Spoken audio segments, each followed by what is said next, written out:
As a leading supplier of adhesives, sealants, and damping parts for automotive and industry applications, Sika has an increasing footprint in battery assembly. From module to pack level, Sika enables an efficient manufacturing process for durable energy storage systems. Starting with the cooling plate of the battery tray, structural adhesives are used to bond two aluminum sheets, forming channels for the cooling agent to flow through. Sealants are used to cool channels or connectors to ensure proper cooling of the battery over its lifetime.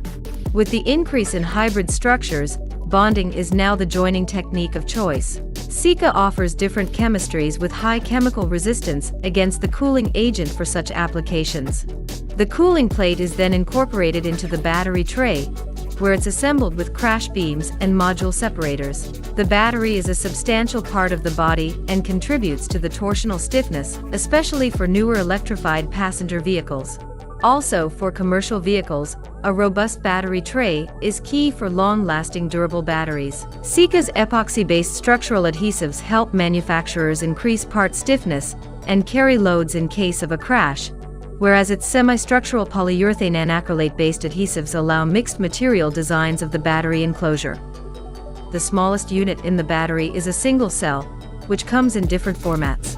Combining them to a bundle creates a module that is joined together using adhesives.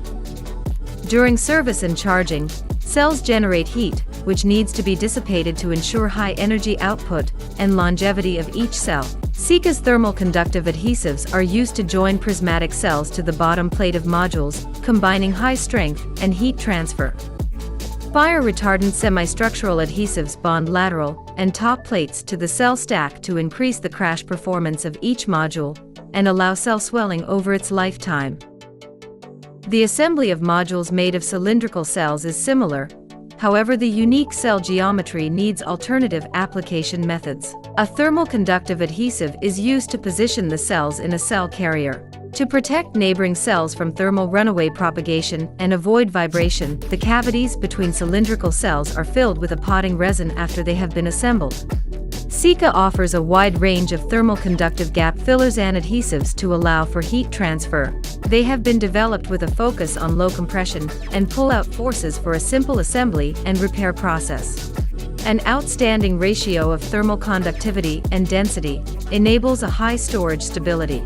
Electronic parts such as inverters, converters, and onboard chargers need to be protected against environmental influences and need to have a high electrical insulation. Structural epoxy or flexible polyurethane potting resins are used for encapsulation of these parts and offer thermal conductivity and high dielectric properties.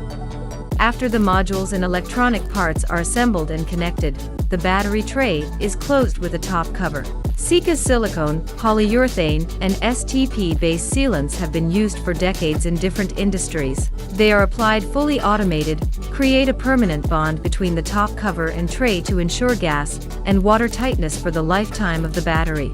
In case of a thermal runaway, passengers need to have time to egress the vehicle. Current regulations require an evacuation time of 5 minutes for passenger vehicles and 30 minutes for commercial vehicles. To prevent fire and toxic smoke breaking out of the battery enclosure, the cover needs to be reinforced with fire protective measures. Sika's fire protective coatings slow down the melting of materials such as aluminium or composites. They are automatically spray applied, which allows the use in modular battery platforms and on 3D-shaped enclosures. After closing the lid, the battery is ready for use, but first needs to be tested for tightness. The accelerated curing of Sika's sealants allows an end-of-line pressure test after adequate time. Finally, the battery is mounted to the car body and connected to the electric drivetrain.